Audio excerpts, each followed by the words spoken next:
पूरे उद्यमी और यहाँ जो भी पेश करना चाहते हैं, हमारी क्या प्रगति है, आगे कैसी प्रगति होगी, एक अभिभावक रूप में है। इस देश के यशस्वी प्रधानमंत्री माननीय मुख्यमंत्री जी के माननीय प्रधानमंत्री के मार्गदर्शन में जो काम माननीय मुख्यमंत्री ने किया है, हम लोग सौभाग्यशाली हैं कि कम से कम इसी प्रदेश में वो चुन के प्रधानमंत्री गए हैं और हम लोगों को बार बार उत्तर प्रदेश में मनोबल बढ़ाने के लिए, कार्यशैली बनाने के लिए, कार्यशैली को सही करने के लिए, कार्यक्षमता बढ़ाने के लिए और एक तरीके से उत्तर प्रदेश को सर्वोत्तम प्रदेश बनाने में जो भी भूमिका हो सकती है, प्रधानमंत्री उसे सौगात देते हैं। इसलिए मैं बधाई देता हूँ अपनी पार्टी की तरफ से। सर, राहुल गांधी जी की भारत जोड़ो न्याय यात्रा वाराणसी पहुँच गई है, क्या कुछ कहेंगे सर? लोकसभा चुनाव भी करीब है, ऐसे में जो ये यात्रा है कितनी चुनौती दे सकता है भाजपा को? देखो, लगभग 70 साल से ऊपर कांग्रेस को जनता ने समय दिया था कि आप हमारे साथ न्याय करिए। गरीब, शोषित, वंचित, महिला, नौजवान, किसान, इस जितने भी कमज़ोर तबके के लोग थे, सबने अवसर दिया था कि मेरे साथ न्याय करिए, हम आपके साथ खड़े हैं।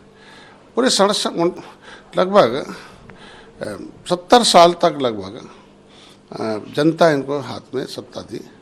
अगर न्याय किया होता तो इन्हें यात्रा निकालने की क्या ज़रूरत पड़ती है? तो जनता इनके साथ खड़ी होती है।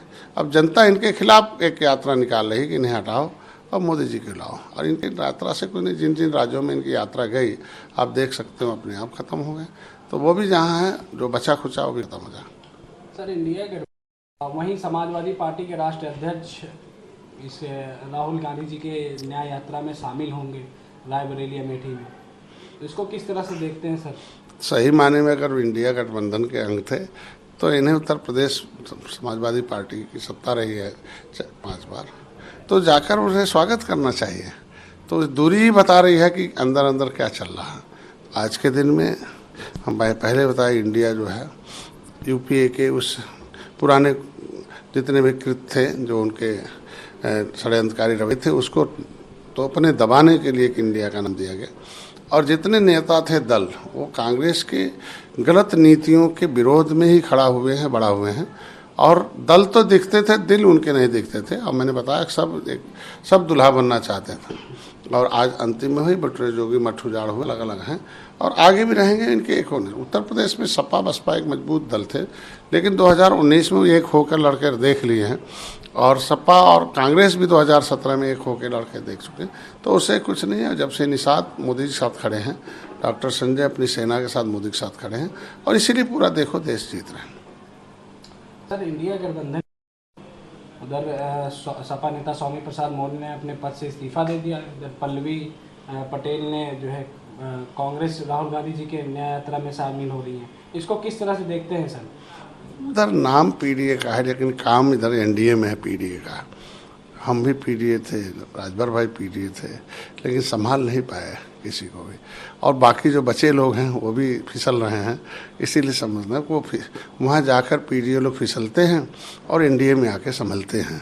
इसलिए आज हम सब कुछ जैसा गुलदस्ता मोदी जी ने, अमित शाह जी, नड्डा साहब, योगी जी ने जैसा सजाया है, उसको देख के लगता है कि पीडीए का काम इधर हो रहा है।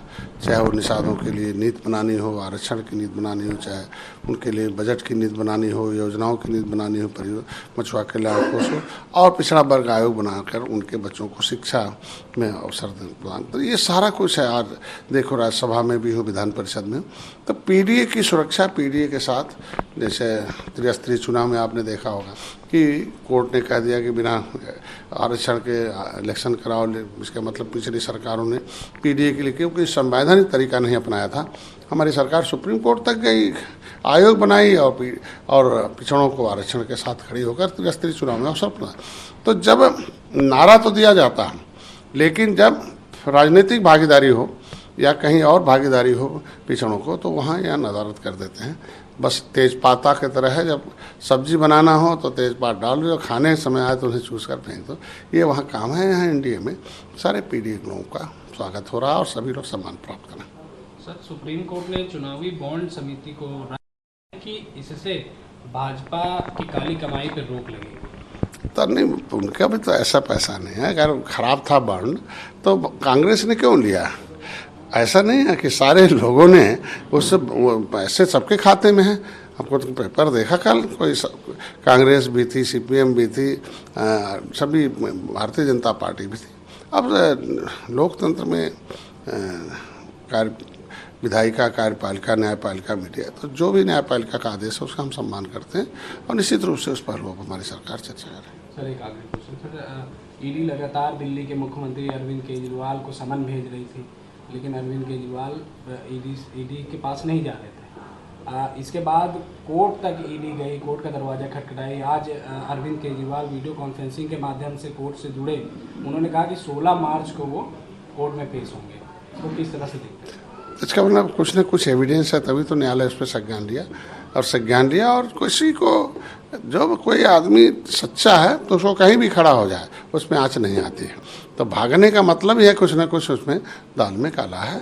तो आज के न्यायालय न्यायपालिका को मैं धन्यवाद दूंगा कि कम से कम उन्होंने संज्ञान में लिया और जो संवैधानिक पदों पर रहने वाले लोग हैं उनको सुचिता का मार्ग मिले, ऐसी तरह से न्याय मिलना चाहिए और मैं न्यायालय को धन्यवाद देता हूँ।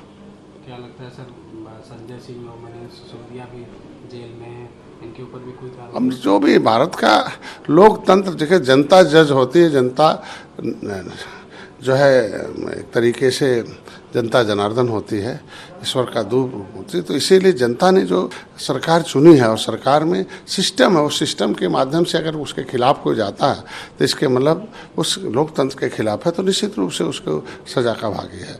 तो जैसा भी होगा, अगर इनके पास एविडेंस नहीं होते तो कैसे उनको, अगर अच्छे एविडेंस हो तो जेल से उनसे जमानत मिल जाती है। इसलिए कहीं न कहीं कुछ न कुछ गलत है और आगे इस तरह का कार्रवाई होने से एक फ़ायदा है कि आगे जो आने वाली पीढ़ी है वो गलत न करे, इसके लिए एक नसीहत है।